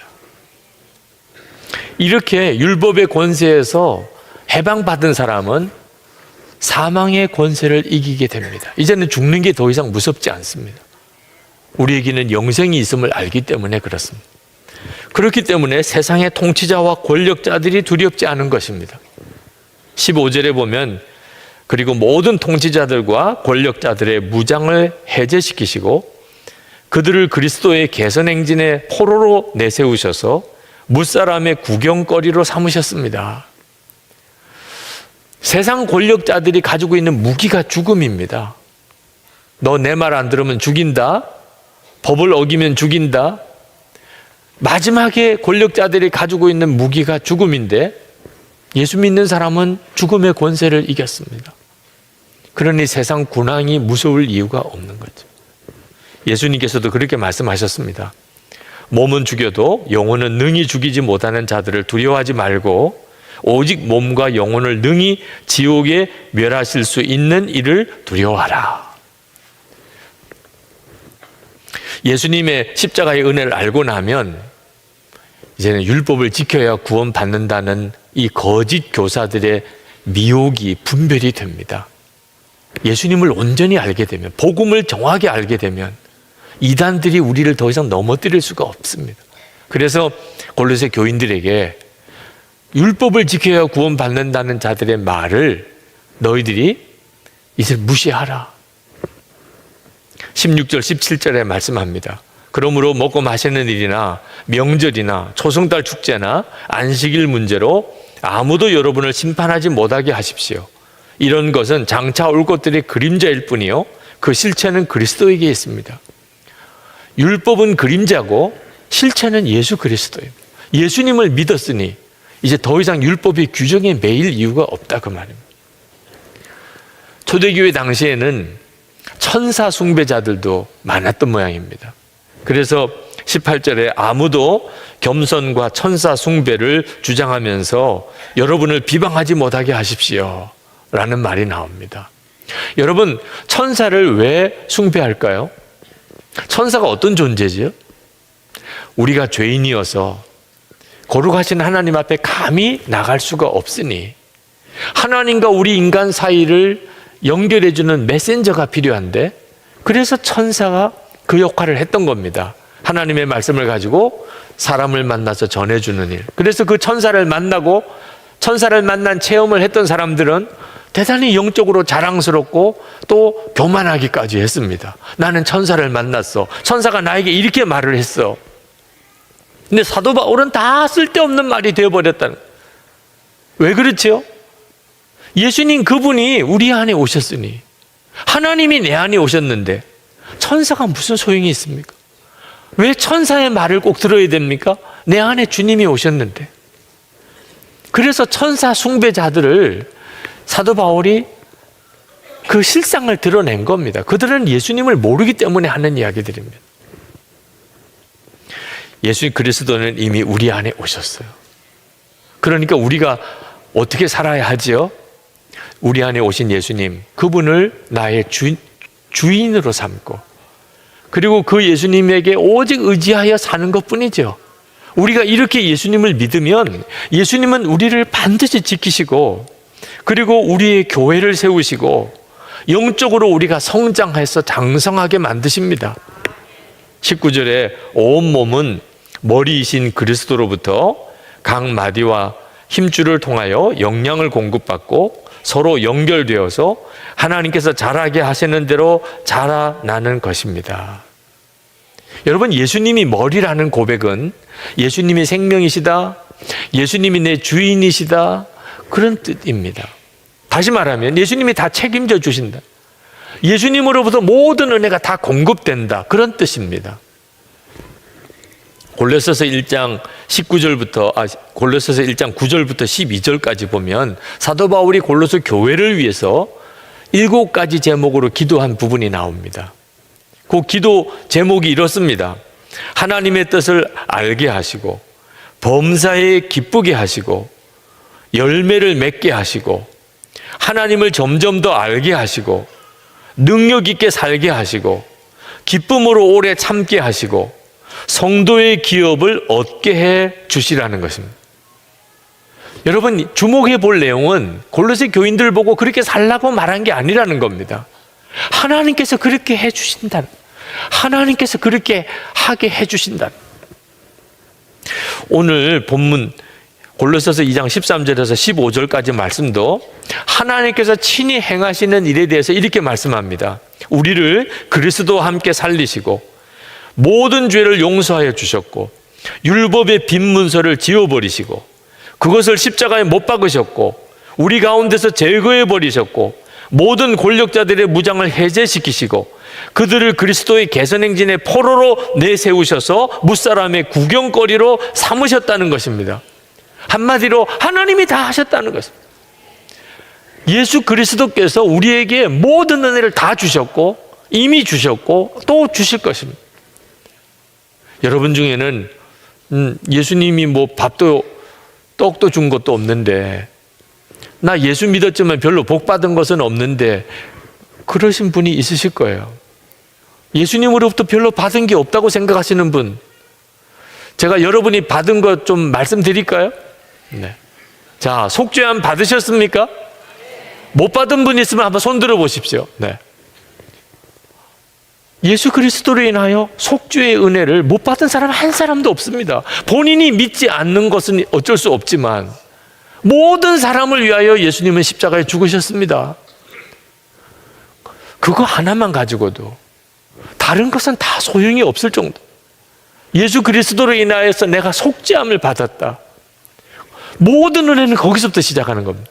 모든 복은 다 거기서부터 시작하는 겁니다. 예수님이 여러분의 생명이 되셨습니다. 이 복 못 받으신 분 한번 손 들어보세요. 예수님이 여러분의 생명이 되셨습니다. 여러분과 함께 옛사람 십자가에 죽고 그리고 부활의 주님으로 다시 살게 하셔서 여러분이 영생을 얻었습니다. 예수 믿고 영생 못 받으신 분 손 들어 보시라니까. 네. 의롭다함을 받았습니다. 우리가 의로워져서 의롭다 인정받은 게 아니고 예수 믿고 우리는 의로운 자라는 인정을 받았습니다. 우리는 거룩한 자라는 인정을 받았습니다. 우리는 하나님의 자녀라고 하는 인정을 받았습니다. 예수님 우리 안에 오셔서 우리의 생명 되시고 우리와 함께 사시는 은혜를 받았습니다. 여러분, 받아도 그만 안 받아도 그만인 것들도 있습니다. 돈, 성공, 뭐 인기, 뭐 건강, 우리가 살아가는 동안에 다 필요한 것들이지만 받아도 그만이고 못 받아도 그만입니다. 돈, 뭐 인기, 성공, 건강 가진 분들 한번 찾아가서 이제는 만족하십니까? 한번 물어보시기 바랍니다. 실제로 가지고 보면 그게 진짜가 아니라는 것을 누구나 다 압니다. 여러분 죽고 난 다음에 하나님 앞에 가서 왜 나는 돈 안 주셨습니까? 나는 왜 성공 못하게 했습니까? 왜 내게는 인기나 왜 내게는 건강을 안 주셨습니까? 하나님 앞에 따지고 원망할 사람 여기 한 사람도 없습니다. 하나님 앞에 가보면 예수님 한 분이면 진짜 충분합니다. 하나님께서 가장 옳으십니다. 하나님이 나에게 가장 좋은 걸 주셨습니다. 다 그렇게 고백할 겁니다.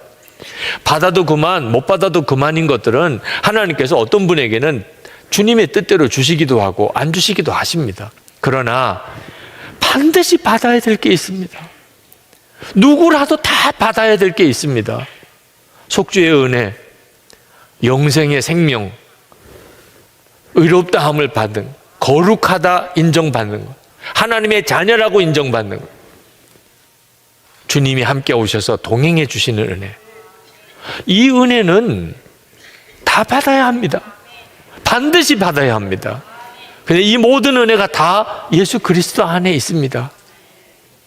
그래서 예수 그리스도 안에 사는 사람이 부족함이 없는 것입니다. 사도 바울이 자기는 모든 형편에 자족하는 법을 배웠다고 그랬습니다. 부자로 처하는 법도 배웠고 가난한 자로 처하는 법도 배웠고 모든 형편에 자족한 일체의 비결을 배웠다. 도대체 그 비결이 뭘까요? 예수님 안에서 사는 겁니다. 빌립보서 4장 13절 말씀에 보면 내게 능력 주시는 자 안에서 내가 모든 것을 할 수 있느니라. 예수님 안에 사는 것이 얼마나 놀라운가 말이에요. 예수님 그분이 모든 것을 가지신 분입니다. 그러므로 여러분 이제 힘쓸 일이 뭐 있습니까? 오직 주님만 의지하고 사는 것, 그거 하나 힘쓰는 거죠. 예수님이 십자가에 죽으시고 우리에게 원하셨던 일이 뭐겠습니까? 우리의 죄를 다 용서하시고 그리고는 천국에서 우리가 올 때까지 계속 기다리고 계시는 것이 주님이 하신 일이겠습니까? 우리 안에 오셔서 우리 생명이 되시고 그리고 우리의 삶을 친히 인도하시고 우리로 하여금 세상을 이기는 승리의 삶을 살게 하시는 것이 우리 주님의 뜻인 거죠. 중국 청년들과 예수 동행 세미나를 했습니다. 그리고 소감을 물어봤습니다. 그 중국 청년들이 하는 이야기가 예수님이 우리 마음에 계시다는 것은 자기들도 중국에서 교회 다니면서 들어봤다는 겁니다. 그런데 믿어지지가 않더라는. 이거 기가 막힌 거죠. 예수님이 내 안에 계시다는 걸 들어본 적은 있는데 실제로 믿지는 못했다는 겁니다. 그런데 예수 동행 세미나를 하면서 정말 예수님이 내 안에 계시구나. 정말 주님이 내 안에 계시구나. 그 사실을 분명하게 확신하게 됐다는 거예요. 그래서 이제는 예수님과 동행하는 삶을 살 수 있게 됐다는 거예요. 그게 너무 큰 충격이고 너무나 감사하다고 그랬어요. 여러분 중에도 예수님이 여러분의 마음에 계시다는 걸 듣기만 했지 아직도 믿어지지 않은 분이 있습니까? 오늘 이 시간에 믿음으로 붙잡으세요. 여러분, 이거 뒤로 미룰 일이 아닙니다. 지금 이 시간에 주님, 제가 이제는 내 주인은, 내 삶의 주인은 예수님이신 것과 주 예수님이 지금 저와 함께 계신 것을 제가 정말 믿겠습니다. 나를 이끌어 주소서. 내가 주님만 의지합니다. 여러분 정말 그렇게 결단하고 고백해 보시기 바랍니다. 극작가였던 버나드 쇼가 묘비에 자기가 이렇게 써달라고 해서 묘비에 쓰여진 글이 있습니다. 우물쭈물 하다가 이렇게 돼버렸네.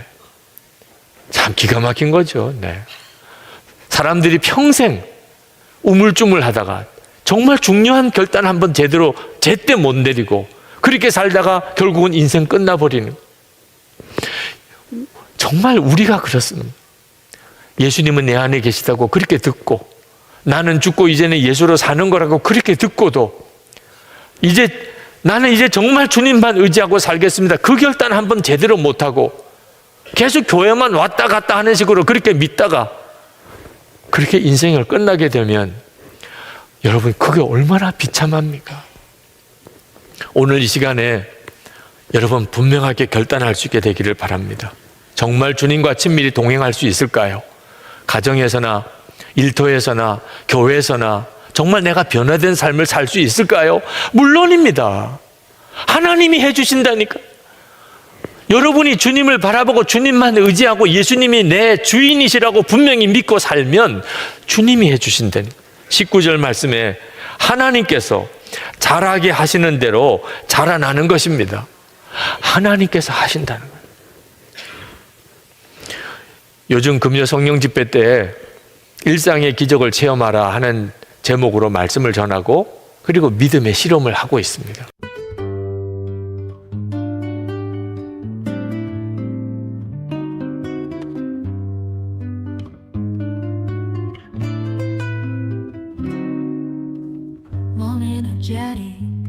Sassy, standing to try to cast an answer. Hand draws, spreading rumors, spreading panic.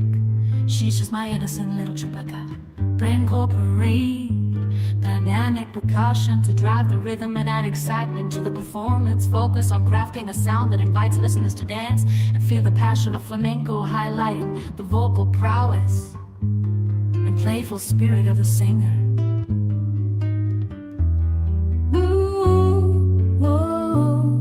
Slow down, no need to be so frantic. You're acting like an actor in a soap opera, spreading rumors and spreading panic. She's just my innocent little chupacabra. Chupacabra, chupacabra, chupacabra.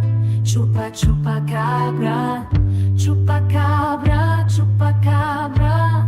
She's so innocent, she's my chupacabra.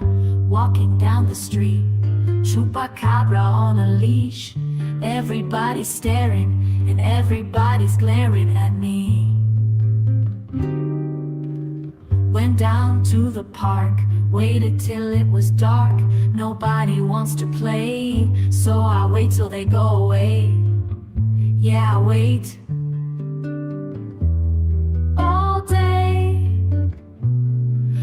chupacabra, chupacabra, chupacabra, chupa chupacabra, chupacabra, chupacabra. She's so innocent, she's my chupacabra. Walking out the door, gotta go to the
제가 기적을 좋아해서 그런 게 아닙니다. 예수님, 만왕의 왕이신 주님이 나와 함께 계신 게 정말 믿어지게 되니까 주님께서 내 일상에 기적을 행하시는 것이 너무나 당연하다고 믿어지는 겁니다. 환자들이 와서 기도를 요청합니다. 저는 환자들을 고칠 힘이 아무것도 없습니다. 근데 그때마다 주님이 제게 말씀하십니다. 내가 병자를 고치려고 하지 마라. 나만 바라보라. 그리고 그 병자도 나만 바라보게 하라. 내 안에만 거하라. 내게 순종하게만 하라. 내 마음을 품으라. 주님이 제게 하시는 것은 그게 전부입니다. 여러분, 예수님이 우리 안에, 제 안에 계시다는 것, 기적 중에 기적입니다. 예수님 안에 모든 기적이 다 있습니다. 그러니 일상에서 기적을 경험하고 사는 것은 지극히 당연한 거죠. 여러분의 삶에 오직 주 예수님만 의지해서 살면서 주님이 함께 하시는 기적의 삶을 살게 되기를 축복합니다. 이 시간에 우리 하나님 앞에 정말 이게 웬 은혜입니까? 하나님, 제게 이렇게 은혜를 주신 하나님의 뜻이 무엇입니까? 그렇게 고백하고 찬양하고, 그리고 이제는 정말 주 예수님만 믿고 살겠습니다. 이제는 예수님만 나의 주인이신 것을 분명히 하고 주님만 의지하겠습니다. 결단하는 기도를 우리 같이 드리십시다.